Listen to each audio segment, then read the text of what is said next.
राधे राधे दोस्तों, कैसे हैं आप। मैं वर्षा पुरोहित आपका स्वागत करती हूँ आपके अपने चैनल जज्बा संस्कृति में। पुरुषोत्तम मास का 16वां अध्याय, जिसमें सुदेव को पुत्र की प्राप्ति गरुड़ भगवान के द्वारा दी गई है। आप देख रहे हैं कि गरुड़ देव से ही कह दिया विष्णु जी ने कि जाइए आप ही पुत्र की प्राप्ति के लिए उन्हें वरदान दे दें। तो श्री नारायण ने कहा कि हे नारद जी, भगवान की आज्ञा पाकर गरुड़ जी ब्राह्मण सुखदेव से बोले, सुखदेव नहीं सुदेव से बोले, हे ब्राह्मण, जैसा प्रभु ने कहा है तुम्हें सातों जन्म तक पुत्र सुख तो नहीं था, किंतु अपने प्रभु नारायण की आज्ञा से मैं तुम्हें पुत्र वर देता हूँ।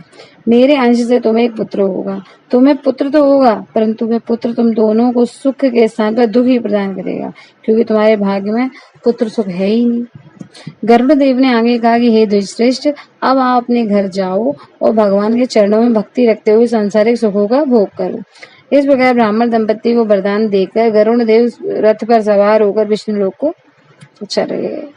कुछ समय बाद गौतमी गर्भवती हुई और 10वें माह में उसे एक अत्यंत सुंदर पुत्र प्राप्त हुआ।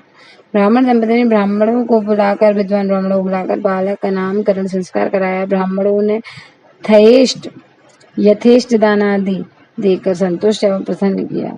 इस बालक का नाम सुखदेव रखा था। बालक सुखदेव शुक्ल पक्ष में चंद्रमा के सदृश वृद्धि को प्राप्त होता रहा। समय आने पर पिता ने यज्ञोपवीत कराकर गायत्री मंत्र की दीक्षा देकर सुखदेव को ब्रह्मचर्य आश्रम प्रवेश कराया। बुद्धिमान सुखदेव ने वेद अध्ययन प्रारंभ किया और अपनी गुरु भक्ति, सेवा तथा प्रतिभा से अपने गुरु और माता पिता को परम प्रसन्न रखने लगा। एक दिन सुदेव ब्राह्मण के घर में देवल ऋषि पधारे। वे करोड़ों सूर्य के समान तेजस्वी थे। सुदेव ने महर्षि देवल को दंडवत प्रणाम किया और अर्ध पदादि से पूजा करके उत्तम आसन में विराजमान किया। मुनि के आसन में विराजमान के उपरांत ब्रह्मचर्य बालक सुखदेव ने आकर मुनि के चरणों में गिरकर प्रणाम किया। सुखदेव को देखकर देवल ऋषि बोले, हे सुदेव, तुम धन्य हो, तुम्हारा भाग्य धन्य। श्री हरि तुम पर प्रसन्न है, इसी से सुंदर पुत्र का वरदान तुम्हें प्राप्त हुआ। हे सुदेव, तुम्हारा यह सुपुत्र गुण सागर और अत्यंत भाग्यशाली है। यदि दोष है तो केवल एक ही है कि उस बड़े भारी दोष में इन लक्षणों में विद्यमानता व्यर्थ होती है। हे सुदेव, सुनो, तुम्हारा यह पुत्र 12 वर्ष का होकर जल में डूबकर मृत्यु को प्राप्त होगा।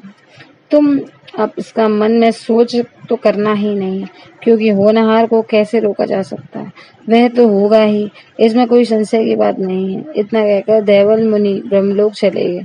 सुदेव शर्मा देवल मुनि के वचनों को स्मरण कर बहुत दुखी हुआ, परंतु उसकी भार्या गौतमी धीरज रखते हुए पुत्र को अपने अंक में भरकर और अत्यंत प्रेम पूर्वक उसके मुख पर चुम्बन करने लगी और स्वामी से कहने लगी, हे द्विज, दोनों होनहार की बातों का ध्यान कर आप भयभीत ना हो। इसलिए हे नाथ, अब उठकर सनातन हरि का भजन करो, जिसकी शरण में रक्षा मिलती है। वाल्मीकि जी कहने लगे कि इस प्रकार सुदेव अपनी भार्या के वचनों को सुनकर श्री हरि के चरण कमलों का ध्यान करते हुए अपने पुत्र की अल्पायु और अकाल मृत्यु के शोक को भुलाकर जीवन व्यतीत कर रहा था। अतः 16वां अध्याय समाप्त। बोलो बांके बिहारी लाल की जय। मेरे चैनल को लाइक कीजिए, सब्सक्राइब